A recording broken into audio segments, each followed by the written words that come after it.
A morte dos primogênitos e os mistérios que rodearam um dos casos mais impressionantes da história da humanidade, e não só dos hebreus na época e do povo de Israel. Você gosta de temas assim? Aproveita para curtir, compartilhar, escreve aqui se ficar alguma dúvida para que eu possa responder e bora estudar a Torá.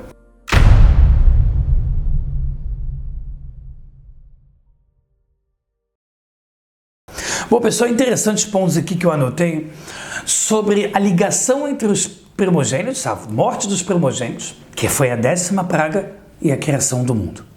A Kabbalah fala para a gente que cada uma das pragas estava conectada aos 10 ditos da criação.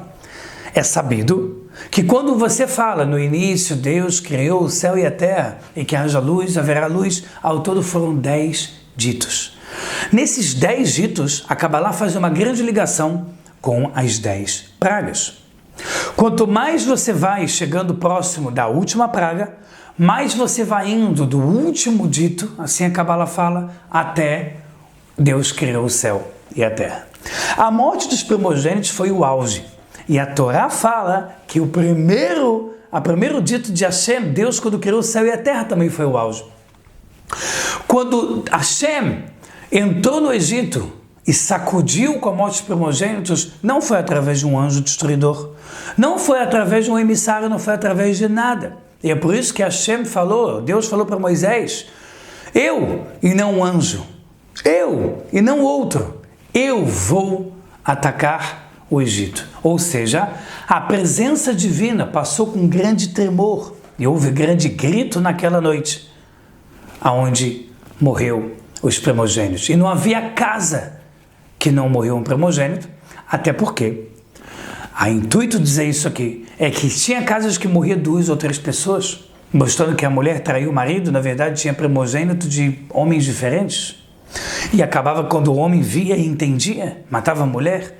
Foi uma grande desgraça, uma grande tragédia que aconteceu ali. Outra coisa que é muito interessante é uma pergunta: por que é dito em algumas pragas, em especial nessa Ko Amar Hashem, e assim Deus disse?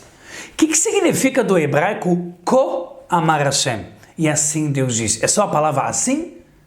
Assim, em hebraico você pode falar kach, outras palavras. Qual é o significado? Questão número 2. Por que justo relacionado a essa praga está escrito que naquela noite os cachorros não latiram? Os cachorros têm muitas coisas boas, mas eles também têm características que não são boas e a Torá critica, como o lado de ser cara de pau, ter relação com o cachorro na frente de todo mundo, comer mais do que pode. Existem coisas também negativas no cachorro. O que a Torá quis dizer com isso? Primeiro ponto, assim Deus disse, presta atenção na numerologia. Se você pega a palavra ko, é kaf rei, numerologia 25.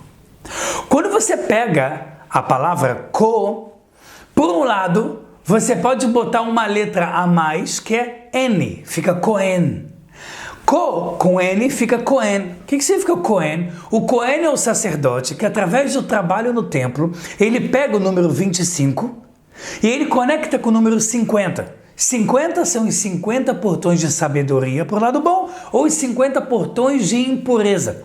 Que a Kabbalah diz que se o povo de Israel, hebreus ainda, ficassem mais um instante no Egito, eles não conseguiriam ficar mais, não conseguiriam sair mais, porque ficaram presos aos 50 portões da impureza.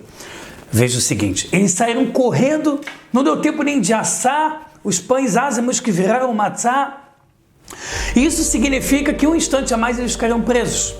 A palavra ko, que significa assim em numerologia 25, quando junta com N, formando Cohen, sacerdote, e significa que a força de 50 portões de sabedoria ou de impureza, eles se dividem entre o mundo superior, céu, e o mundo inferior, terra.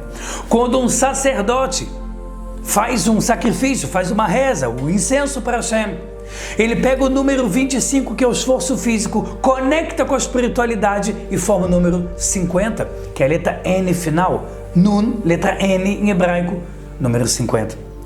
Por outro lado, o faraó disse algo muito bizarro. Ele falou para Moisés: se você ver mais uma vez ver o meu rosto, você vai morrer. você não vai ver mais o meu rosto, senão você vai morrer. Ele ameaçou ele. Pergunta a Cabalá. Quando o faraó enfrentou Moisés, dizendo, se você olhar mais uma vez o meu rosto, você vai morrer, sendo que faraó correu atrás, ele queria, na verdade, libertar todo o povo. Ele ficava indo e voltando, dizendo, liberta, não liberta, liberta, não liberta. Por que ele teve essa cara de pau? Que força é essa que ele chegou e disse, você nunca mais vai ver meu rosto, senão você vai morrer?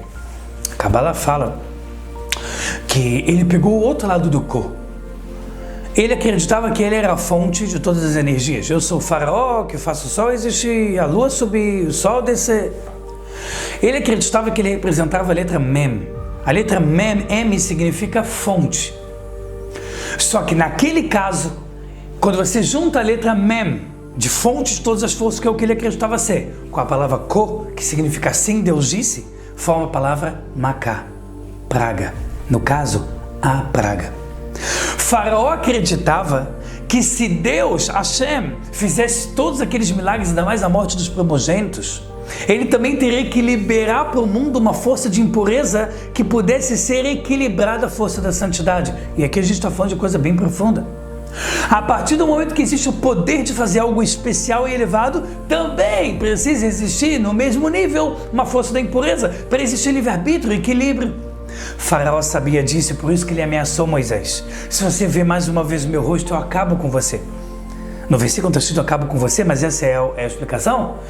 Em outras palavras, Faraó entendeu algo muito, muito bizarro.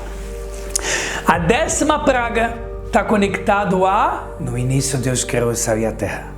A força do céu e a terra, que é totalmente acima da natureza, é Deus fazendo o milagre revelado. Por isso que Deus chegou no 10ª praga e disse, eu vou destruir o Egito, eu e não um anjo, eu e não outro. Eu. Mas Faraó sabia que a justiça divina que ele estava começando a entender precisava ser completa. Se ele iria fazer esse milagre revelado, ele também precisaria liberar mais uma força de impureza que nem o povo hebreu conhecia na época. E é por isso que, ficando equilibrado em níveis extremamente altos de santidade, se o povo hebreu não fugisse naquele momento, aquele novo nível de impureza poderia atacar de vez o povo hebreu. Um conceito grande de Cabalá que nos faz compreender o porquê que às vezes é perigoso estudar Cabalá. Porque uma pessoa que entra no mundo místico do judaísmo sem compreender o que está fazendo, ele abre portas novas que são de luz, de fogo. Mas esse fogo, em vez de aquecer, ele pode queimar. E a pessoa pode, no final das contas, se fazer muito mal, se machucar com algo que a princípio é totalmente sagrado. Por outro lado, está escrito que naquela noite os cães não latiram. Por que os cães não latiram? O cachorro, ele quando vê o anjo da morte chegando na cidade, ele late. Preste atenção porque é uma bomba muito grande que eu vou falar para vocês. A Cabalá também diz que se os cachorros latissem naquela noite, os egípcios iam dizer, Deus não é tão forte. Ele mandou anjos da morte para atacar o Egito, para matar os primogênitos. Se os cachorros latissem, eles sabiam que os cachorros tentavam afastar forças negativas, esse é o lado muito bom do cachorro. Então Hashem falou que os cães iam se calar, para mostrar que Hashem, com a sua grandeza e sua glória e completitude, ele atacaria o Egito. Não teria anjos da morte. Cachorro algum daria esse sinal. Ele simplesmente entraria com toda a força. Mais ainda o Midrash fala que depois, na hora de ir embora, Moisés lembrou de José. Ele tinha que pegar o corpo de José. Quando está escrito ossos, só para explicar para vocês, é o corpo inteiro dele. Foi embalsamado e estava dentro do rio Nilo. Quando ele chamou e fez uma reza para flutuar a caixa embalsamada com o corpo de José e Yosef, está escrito no Midrash, o livro de explicações mais profundas, que 2 cachorros vieram na frente dele e começaram a latir. O Midrash diz que Moisés olhou para os cachorros e falou, cachorro latindo? Hashem disse que os cachorros não iam latir e todos ficaram calados. Certamente esses cachorros são feitos por magia, por feitiçaria. Porque os egípcios tinham a cara de pau de entender que se a santidade chegasse no nível tão alto como chegou, a impureza também ia subir de nível. Isso significa, pessoal, que cada teste que a gente vence nesse mundo, a gente não tem que se sentir cara de pau, soberbo e dizer, bora, cadê o próximo? Porque a gente tem que compreender que quanto mais profundo a gente chega em espiritualidade, mais responsabilidade e testes grandes aparecem. O intuito da morte dos primogênitos é entender que a partir do momento que Hashem entra e faz o que faz no Egito, imediatamente a gente se liberta.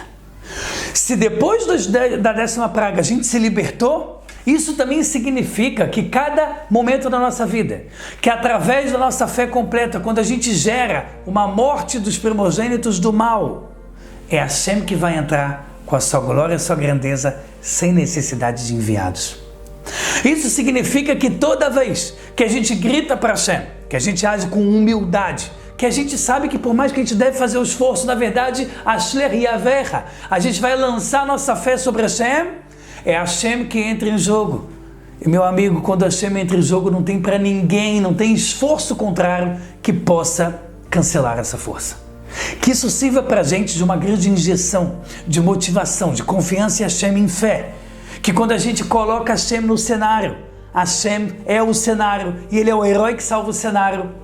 E Ele, no final das contas, só traz benefício para todos nós. Se gostou dessa aula, aproveita para curtir, compartilhar, se inscreve no canal, ativa o sininho. Entra no nosso site toracomvocê.com, clube de assinatura, para você aproveitar e conhecer nossos planos mensais de cursos. Vai Torá, tudo de bom e até a próxima!